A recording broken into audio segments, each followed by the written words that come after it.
आप देख रहे हैं BA न्यूज़, खबर हमारी फैसला आपका। इस वक्त की बड़ी खबर राजधानी लखनऊ के धरना स्थल इको गार्डन से है, जहां 83 दिनों से धरना पर बैठे स्मारक समिति के कर्मचारियों का धैर्य अब कभी भी जवाब दे सकता है। सूत्रों की माने तो बड़ी संख्या में स्मारक कर्मचारी अगले कार्य दिवस यानी सोमवार को सीएम आवास की ओर कूच भी कर सकते हैं। धरना प्रदर्शन का नेतृत्व कर रहे कर्मचारी नेता कौशल किशोर आदित्य ने कहा है कि अब हम लोगों की तैयारी पूरी है। हम लोग कर्मचारियों के साथ अगले कार्य दिवस में किसी भी दिन सीएम आवास जाएंगे और कर्मचारियों के 12 सूत्रीय मांगों को उनके समक्ष रखते हुए न्याय की फरियाद करेंगे। हमारी मांगे कोई ऐसी हैं भी नहीं कि जो हम कोई नई चीज़ मांग रहे हों।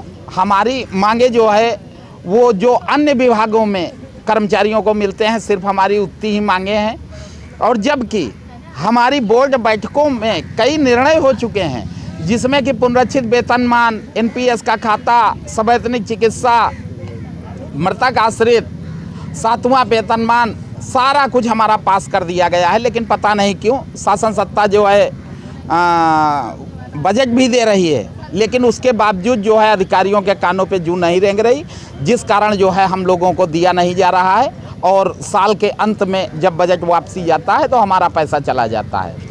माना जा रहा है कि अगले कार्य दिवस पर आप लोग सीएम साहब के आवास पर अपनी बात रखने के लिए जा भी सकते हैं। क्या कहना चाहेंगे जाते जाते, क्या चेतावनी एक बार फिर देना चाहते हैं? बिल्कुल चेतावनी यही देना चाहते हैं कि शासन सत्ता हमारी मांगे सुने, तत्काल निर्णय ले, क्योंकि 83 दिनों का हमारा संघर्ष हो गया, जो कि बहुत दुखमय है।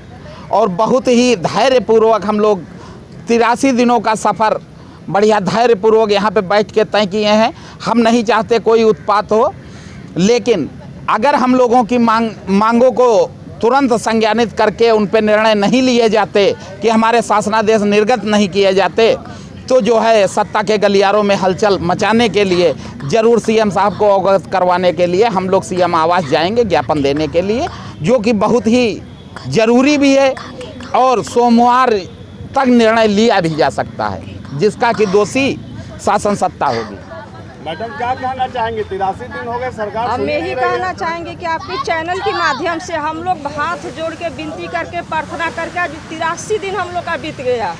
अब हम लोग ये बात को बर्दाश्त नहीं करेंगे। जिस रास्ता से निकलना इस रास्ता से निकलेंगे। केवल अपने अध्यक्ष महोदय का हम लोग एक मैसेज की इंतजार कर रहे हैं और माननीय मुख्यमंत्री जी की दरवाजा पर हम लोग जाके अब खटखटाएंगे और बिनु शासन आदेश लिए वहाँ से हटेंगे नहीं। अब हम लोग की ऊपर चाहे लाठियाँ चले या चाहे डंडा चले, लेकिन अपना हक नहीं छोड़ेंगे। हम लोग डट के वहाँ से लेकर आएंगे। महिलाएं साथ में ज़्यादा रहेंगे? बिल्कुल महिलाएं साथ में ज़्यादा रहेंगी। देखिए महिलाएं की बात नहीं, हम अपना 2-2 जवान बेटियाँ भी लेकर आए हैं और अपना पूरे परिवार भी लेकर जाएंगे। देखिए हमारी जवान बेटियाँ भी लेकर आए हैं और अपने देश के लिए हम कुछ भी कर सकते हैं। हंसते रास्ता गुजर जाएंगे। अब हंसना नहीं सीरियस जी।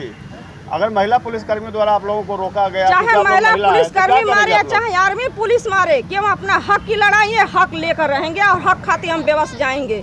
क्या हक अधिकार की मांग कर रहे हैं? हक अधिकार हमारा देखिए, पुनरीक्षित वेतन चाहिए, मृत्यु का आश्रित चाहिए, हमारा NPS खाता खुलनी चाहिए, तुरंत खुलनी चाहिए। हमारा 12 साल हो गया शोषण करते हुए, कितने दिन बर्दाश्त करेंगे?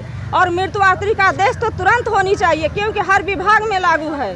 तो 800 करोड़ वाला जो घोटाला हुआ उसकी भी बात बताएंगे मुख्यमंत्री जी से? हाँ, उसको तो पहले बात बताएंगे, क्योंकि हमारी खून पसीना की कमाई, हमें तपते हुए धूप में अपने बच्चों को देखिए, ऐसे मेरी बच्चों हैं जो अपने बच्चों का हम भविष्य का खिलवाड़ खेल दिया है सरकार हमारे साथ, हमारे अधिकारी ने खेल दिया। इस बच्चों को भविष्य हमने एकदम अंधेरा में डाल दिया। ये बच्चे पढ़ने लिखने की वो हैं, वो हम धरने में लेकर बैठ रहे हैं इस बच्चे को। ये हमारे बच्चा है, देखिए पढ़ेंगे लिखेंगे नहीं तो इनकी आगे भविष्य कैसे बढ़ेगी, कैसे बनेगी? क्या मुख्यमंत्री योगी साहब ये नहीं जानते हैं कि बेटियों के लिए सारी योजनाएं चलाते? क्या हम देश की बेटियां नहीं हैं? जब बेटी बचाओ बेटी पढ़ाओ योजना निकालते हैं तो हम भी तो देश की बेटी हैं, ये भी तो देश की बेटी है। क्या हमारे साथ ये अन्याय कर रहे हैं? क्या मांग कर रहे हैं मुख्यमंत्री जी से? मुख्यमंत्री से हम यही मांग करेंगे कि हमारा तुरंत पुनरीक्षित वेतन और मृत्यु का आश्रित लागू करें, NPS खाता खोले, पूरी 12 मांगे हमारे पूरा करें। 83 दिन हो गए, क्या कहना चाहेंगे अब? बस इतना ही कहना चाहेंगे कि अब 83 दिन हमारे आज हो चुके हैं संघर्ष को, और आज कल में जा कर के हमारा कोई फ़ायदा भी नहीं था माननीय मुख्यमंत्री महोदय जी के आवास। हम सोमवार मंगल बुध में किसी भी दिन किसी भी समय माननीय मुख्यमंत्री महोदय जी के आवास ज्ञापन सौंपने के लिए जाएंगे। क्या कुछ वार्ता इधर फिर हुई? नहीं, अभी तक कोई वार्ता नहीं हुई है।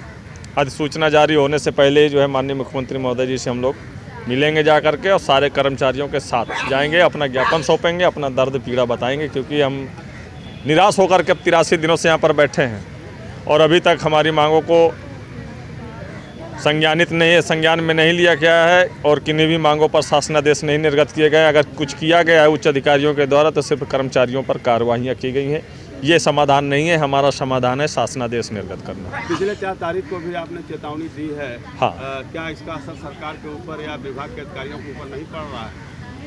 अगर पड़ रहा होता तो मुझे लग रहा है कि अब तक शासनादेश निर्गत कर देने चाहिए, और नहीं पड़ रहा है तो फिर पड़ेगा, क्योंकि हम जो लगभग 6000 के संख्या में स्मारक समिति में कर्मचारी हैं, हम अपने समस्त कर्मचारियों के साथ और तमाम वो छोटे बड़े संगठन के द्वारा जो समर्थन प्राप्त हुआ है उनके भी कर्मचारियों के साथ मिलकर के जो है माननीय मुख्यमंत्री महोदय जी के यहाँ जाएंगे और ज्ञापन सौंपेंगे।